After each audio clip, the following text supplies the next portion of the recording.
தொழிலாளி நாங்க கடல்ல இறங்கி போராடுற நிலை ஒன்றும்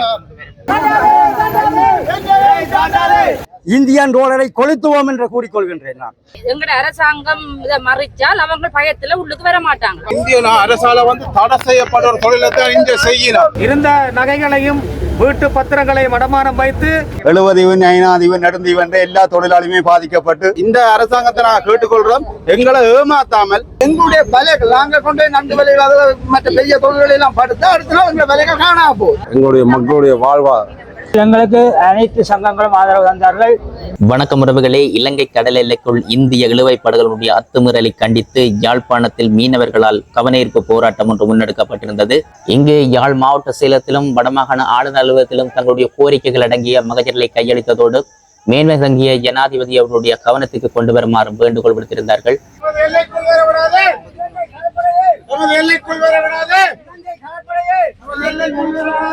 இந்திய தூதரகத்துல சொல்லினோம் என்னன்னு சொன்னா, எங்கட இலங்கை கடற்படை அதை தடுத்து நிறுத்தலாமா, எங்கட எல்லையை தாண்டி வராமல் எங்கட எல்லையோடையே இலங்கை கடற்படை எந்த நேரமும் நேவி ஓடிக்கொண்டிருந்தால் அவங்க பயத்துல உள்ளுக்கு வர மாட்டாங்களா. அது சம்பந்தமா எங்கட கடற்தொழில் அமைச்சர் அவரோட கதைச்சு அவர் நல்ல ஒரு முடிவை அவர் எங்கட இலங்கை கடற்படைக்கு சொல்லட்டுமா. சொன்னால் அந்த எல்லை தாண்ட விடாமல் அவைய நடவடிக்கை எடுக்கிறோம். இவே மறைச்சு எங்கட அரசாங்கம் இதை மறைச்சால் அவங்க பயத்துல உள்ளுக்கு வர மாட்டாங்க. அரசாங்கம் தான் எம்பசி குற்றச்சாட்டு வச்சிருக்கணும். எங்கட அரசாங்கம் தான் இது மறைக்காம இருக்கணும்னு சொல்லி எங்கட அரசாங்கம் இதை செய்தால்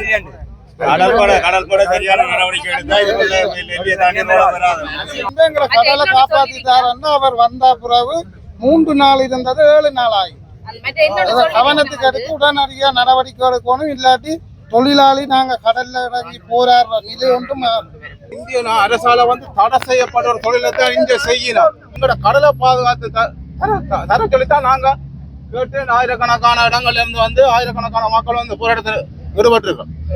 அமைதியா எவ்வளவு போராட்டங்களை செய்திருக்கிறோம். இதுக்கும் எங்களுக்கு கைகூடாட்டா எங்களோட கடலை நாங்கள் பாதுகாக்கிற ஒரு துர்ப்பாக்கிய நிலைமை வரும். எங்களோட உயிரமாக்கிறதோ எங்களோட தொழிலாளிகள் இழக்கிறதோ அப்படியான செயல்பாடுகள் வரும். எங்களோட பிள்ளைகளுக்கு நாங்கள் ஒரு சாதாரண எதிர்காலத்தோட வாழ்றோம், பெரிய வளத்தோட வாழையில எங்களோட பிள்ளைகளுக்கு இதுக்கும் இல்லாமலுக்கு போய்கொண்டிருக்கு. இந்திய அரசு எங்களுக்கு 1000 தந்துட்டு 5000 கொண்டு போகுது, 300 மில்லியன் தந்துட்டு 3000 மில்லியன் கொண்டு போகுது. இதுகளுக்கு இடமளிக்காமலுக்கு எதிர்காலங்களையும் இனி வருங்காலங்களையும் இதுகளுக்கு தேவையில்லை. எங்களோட கடலை பாதுகாத்து தந்தா மட்டும் ஒரு மீனவ சமூகமா சொல்றேன், எங்களோட கடலை பாதுகாத்து தந்தா எங்களுக்கு காணும். எங்கள்கிட்ட எதிர்காலம் இருக்கு. பகுதி மக்கள் இந்த அரசாங்கத்தை முழு நம்பிக்கையோட வாக்களிச்சிருக்கிறாங்க. தங்களுடைய 70 வருட கால பிரச்சனை தீர்மன்ற நம்பிக்கையில வாக்களிச்சிருக்கிறாங்க. ஆனாலும் இந்த பிரச்சனை நீடித்து கொண்டே போயிருக்கு. கடந்த காலத்தை விட இப்போது பருத்துறை மட்டங்கள்ல பார்த்தா அவ்வளவோ ரோலர் விதமா குறைவா இருக்கு. அங்கத்தை நேவி கடற்படையானது சிறப்பான முறைக்கு வேலை செய்யறதால. ஆனா இங்க தீவு பகுதிகளில் இருக்கிற மக்கள் பாரிய அளவுல சேதப்பட்டு கொண்டிருக்காங்க. இந்த பொருளாதாரத்துல இப்ப குறுகிய காலத்துக்குள்ள கூடுதலான முறை கண்டு அவங்க முறைப்பாடு சொல்லிருக்காங்க. ஆனா இது எங்களோட கௌரவ அமைச்சரா இத கணக்குல எடுத்து இந்த மக்களாகிய நாங்கள் எல்லாரும் சேர்ந்து சொல்றோம், நீ கடுஞ்சட்டத்தை உங்களுக்கு நிறைவேற்ற அதிகாரம் கூடுதலான வாக்கெடுப்புல உங்களுக்கு நிறைவேற்ற அதிகாரம் இருக்குது. அதனால இந்த சட்டங்களை கூட்டி இந்த எல்லையை பாதுகாத்து எங்களுக்கான தொழில் செய்யக்கூடிய மாதிரியான ஒரு வாய்ப்பை எங்களுக்கு ஏற்படுத்தி தர சொல்லி மிக்க நாங்கள் தாழ்மையா கேட்டுக்கொள்றோம். ஏன்னா எங்களோட வடபகுதி மக்கள் உங்களுக்கான ஒத்துழைப்பை சரியான முறைக்கு தந்திருக்கிறாங்க. அதை நீங்க அந்த நம்பிக்கை வீணடிக்காங்க. இதை அவங்களுக்கு செய்து கொடுத்தா இந்த காலம் உங்களோட ஆட்சி விழாத அளவுக்கு அவங்க உங்களுக்கு பின்னால கரங்கோத்து நிற்பாங்கன்றத நாங்கள் சொல்லிடுறோம். அது மட்டும் இல்லை, கூடினவங்க பாராளுமன்றத்துக்குள்ள இந்த உள்ளூர் ரோலர்களை நிப்பாட்டுங்க, இந்திய ரோலர் 70 மடிப்படகுகளை பிறகு பார்க்கலாம்னு சொல்றோம். ஆனா இங்க ஒவ்வொருத்தரும் உயிர் சேதம் இந்திய மடியலால தான் உயிர் சேதங்கள்ல இருந்து பொருளாதார சேதம் யுத்தத்துல கடந்த காலம் யுத்தத்துல பாதிப்புக்குள்ளாயின பொருளாதாரத்தை விட இப்ப எங்கட மக்கள் கூடிய பங்கு இதெல்லாம் பொருளாதாரம். தாலிக்கொடியோ சிறு சிறு நகைத்துண்டுகளோ எல்லாத்தையும் வச்சு சரியான முறைக்கு அவங்க லோன் எடுத்து இப்ப கூடுதலா பார்க்க போனீங்க கடத்தொழிலாளிகளுக்கு லோன் கொடுக்கவே சரியான வங்கிகள் அரசாங்க வங்கிகளோ சரி தனியார் வங்கிகளோ முன் வருதில்லை. ஏன்னா மக்கள் கட்ட மாட்டாங்க. ஏன் கட்ட மாட்டார்கள்னா அவர்கள் பொருளாதாரத்துல விழுந்து போயிருக்கிறதால கட்ட மாட்டாங்க. அப்ப அதனால இந்த பொருளாதாரம் அவங்களுக்கு ஒரு 3 லட்சமோ 4 லட்சமோ செலவழிச்சு அவங்க கடல் எல்லைக்கு போய் அந்த புது வேலையை படுத்தா விடிய அந்த வேலை இல்லாட்டிக்கு அடுத்த கட்டத்துல அவங்களுக்கு அது இல்லாம போகுது, அது வேற சேதப்பட்டு போகிறதால அவங்களுக்கு ஒண்ணும் செய்யலாம். அதனால இந்த இந்த இந்த அரசாங்கத்தை நாங்க கேட்டுக்கொள்றோம், எங்களை ஏமாத்தாமல் இந்த மக்களுக்கு இந்த மக்களா சொல்றாங்க இந்த இந்த வேலை திட்டத்தை செய்து கொடுக்க சொல்லி கேட்டுக்கொள்றோம். மிக்க நன்றி.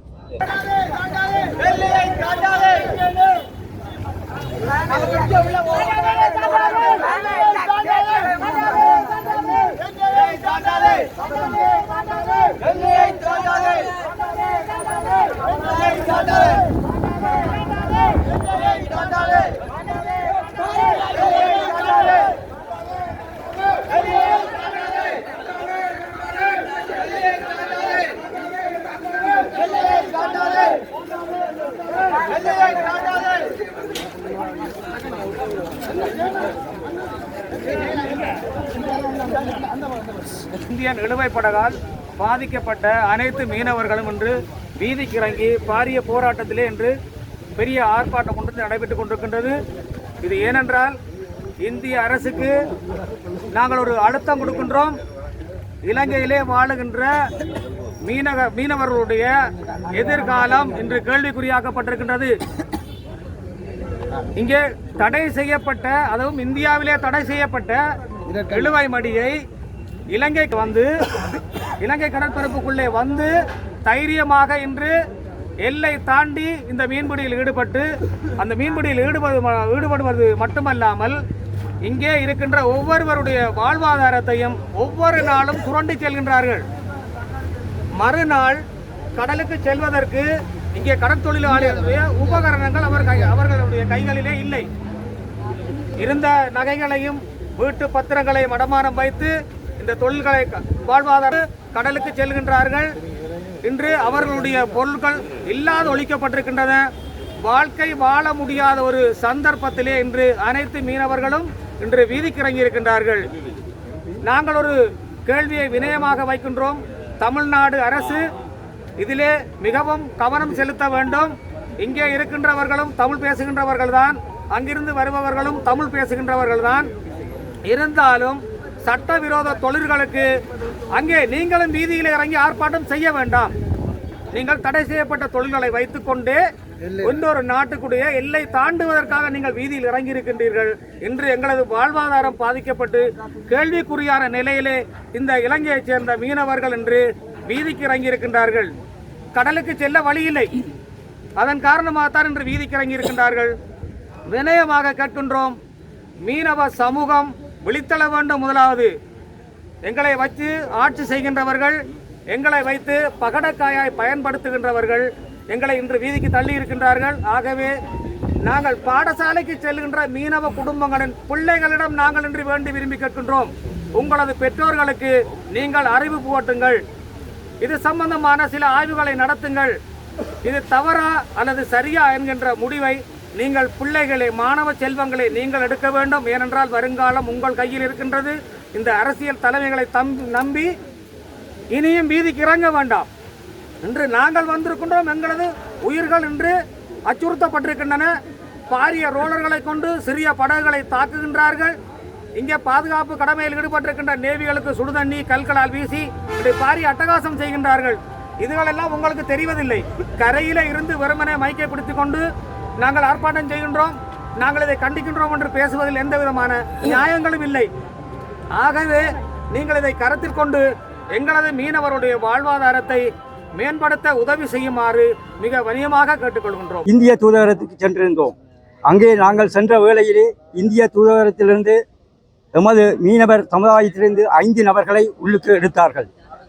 அவர்கள் வந்து கூறும்போது எமது கடற்படையினர் இந்த இழுவைப்படகு, இந்திய இழுவைப்படகு எமது எல்லையை மீறி வருவதை எமது கடற்படையினர் தடுக்கலாம் என்று, இதை நீங்கள் எமது அரசாங்கத்திடம் கதைக்க வேண்டும் என்று கூறினார்கள். ஆனால் இதற்கான ஒரு நல்ல முடிவை எமது இலங்கை அரசாங்கம் அனுரா திசநாயக அவர்கள் கூறியுள்ளார். தான் எல்லா விதத்திலும் எல்லா பிரச்சனைகளையும் தீர்ப்பதாக. ஆனால் கூடிய இந்த பிரச்சனைகளுக்கு இந்த மீனவ சமுதாயத்தின் பிரச்சனையை ஏன் அவரால் தீர்க்க முடியாது? எல்லைக்குள் ஏன் இந்திய நாட்டு இழுவப்படகுகள் இங்கு வர வேண்டும்? எமது மீனவர் அனைவரின் கோரிக்கையானது, எமது இலங்கை எல்லைக்குள் இந்திய இழுவைப்படகு வர நாங்கள் எமது அனைத்து மீனவர் சமுதாயம் ஒன்று சேர்ந்து இதை தடை செய்வதற்கான போராட்டத்தை செய்திருக்கின்றோம். ஆனால் அவர்கள் கூறியுள்ளார்கள் இலங்கை கடற்படையினர் இதை தடுக்கலாம் என்று. இலங்கை கடற்படையினர் இதை தடுக்க மீறினால் நாம் அனைவரும் ஒன்று கூடி இந்தியன் ரோலரை கொளுத்துவோம் என்று கூறிக்கொள்கின்றேன். நான் இந்தியன் ரோலருக்கு ஒரு முறை இருக்கு. அந்த முறையை தாண்டி ஒவ்வொரு நாளுமே வந்து தொழில் செய்துட்டு இருக்கிறாங்க. அதனால எங்களோட வலையில எல்லாம் உள்ளாவே இழுவட்டு போய்க்கொண்டு எழுவதீவு, நைனாதீவு, நெடுந்தீவு என்ற எல்லா தொழிலாளியுமே பாதிக்கப்பட்டு ஒரு தொழிலையும் செய்ய முடியாத கடைசி கட்டத்துக்கு வந்து இருக்கிறோம். இப்ப வந்து அரசாங்கம் வேண்டாம் இந்த இந்தியன் ரோலரை எல்லைக்குள்ள விடாம எங்களுக்கு ஒரு நல்ல ஒரு தீர்வு தர சொல்லி கேட்டுக்கொள்கிறோம். இந்தியாவிலேயும் ஆர்ப்பாட்டம் செய்கிறாங்க, இலங்கையிலேயும் இந்த ஆர்ப்பாட்டம் நடந்து கொண்டிருக்கு. எங்கட இந்தியன் ரோலர் தான் முழு மூச்சாக வந்து எங்கட எல்லைகளுக்குள்ள மீறி தொழிலை நாசம் பண்ணி தொழில் செய்யல. அது ஒரு கடைசி கட்டத்தில் வந்து நிற்கிறோம். எந்த நாள் அவைக்கென்ற ஒரு முறை இருக்கு, திங்கள் புதன் சனி என்ற அந்த முறையை தாண்டி ஒவ்வொரு நாளுமே வந்து தொழில் செய்கிறாங்க.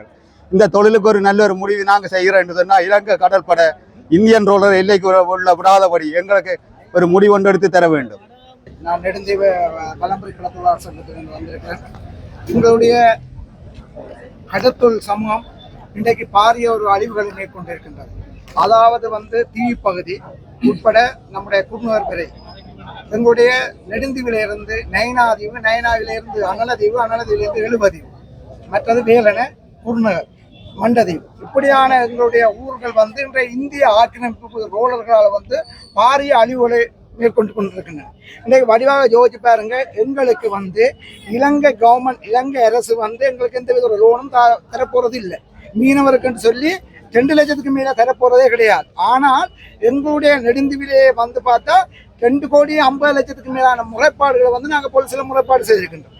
ஆனால் இத்தவரைக்கும் எந்த ஒரு முறைப்பாட்டுக்கும் நாங்கள் போட்ட முறைப்பாட்டுக்கு எந்த அரசாங்கத்தால் எந்த வித கொடுப்பனவுகளும் ஒன்றும் கொடுக்கப்படவில்லை.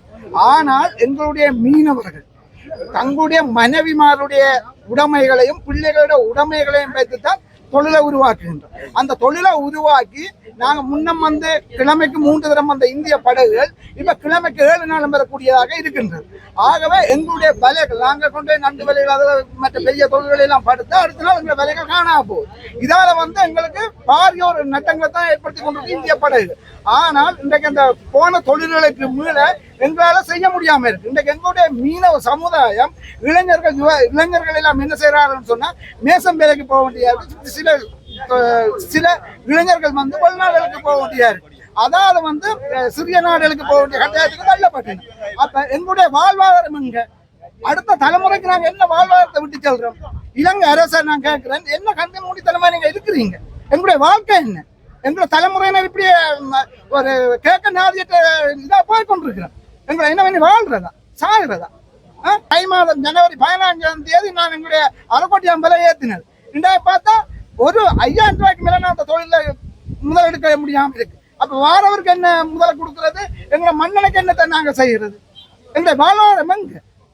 ஒரு ரோலர்ல 2 ரோலர் ஒரு மடி இழுக்கிறான். பார்த்தா நேவி திரட்டி கொண்டு போனேன்னு சொன்னாலும் இப்ப மடியை வெட்டி தூக்கி பார்த்தா 3000-4000 கிலோ அவன் ரோலர் கிடக்குது மீன். அப்ப அப்படி அவன் பல தள்ளி கொண்டு போனா எங்களுடைய மீனவர்கள் என்ன வாழ்றது? எப்படி வாழ்றது? அதுக்கு எங்களுடைய மாண்புமிகு ஜனாதிபதியை கேட்டுக்கொள்றோம், முடிஞ்ச அளவுக்கு எங்களையும் எங்களுடைய தீவிரத்தையும் எங்களுடைய அனைத்து கடத்தொழில் சமூகத்தையும் நீங்க பாதுகாத்து தர வேண்டும் என்று உங்களோட கையெடுத்து கும்பிட்டு கேட்டு நிற்கின்றோம். நான் குன்னூர் கடத்தொழில் அபிவிருத்தி சங்கத்தின் செயலாளர். எனது பேர் அஞ்சலி ஜேம்ஸ் பிங்கர். இந்திய இழுவப்படகு இலங்கை கடற்பரப்புக்கு 1972ஆம் ஆண்டிலிருந்து இட்ட வரைக்கும் இந்திய இழுவப்படகு இலங்கை கடற்பரப்பில் வந்து எங்களுடைய கடல் வளங்களை அள்ளித்தான் சென்றுள்ளது. எங்களுடைய மக்களுடைய வடபகுதி கரையோர பிரதேசத்திலிருந்து வாழ்கின்ற மக்களுடைய கரையோர பிரதேச மீனவர்களுடைய வாழ்வாதாரம் முற்றுமுழுதாக பாதிக்கப்படுகிறான்.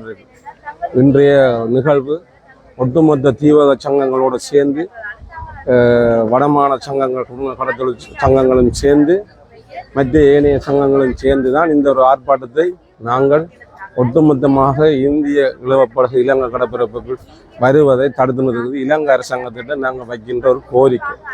என்னென்று சொன்னால், எங்களுடைய பகுதியில் மீனவர்கள் தங்களுடைய வலைகளை நாசமாக்கி இந்திய இழுவப்படகுகள் கொண்டு சென்று நாங்கள் போலீசில் முறைப்பாடுகள் செய்து அப்படியான ஆதாரங்களெல்லாம் வைத்து தான் இருக்கின்றோம். ஆனால் அவர் தங்களுடைய எல்லைக்குள்ள நின்று அவர் தொழிற்சியை வேணுமென்றதை தான் எங்களுடைய வளர்ச்சி அழிச்சு வேணும்னா நாங்கள் மீண்டும் எங்களுடைய வாழ்வாதாரத்துக்கு கஷ்டப்படுமான ஒரு நிலைக்கு தள்ளப்படும். அதை இந்த அரசாங்கத்திடம் மாண்புமிகு ஜனாதிபதி அவர்களும் இதை ஒரு கோரிக்கையாக நாங்கள் கேட்டுக்கொள்வோம்.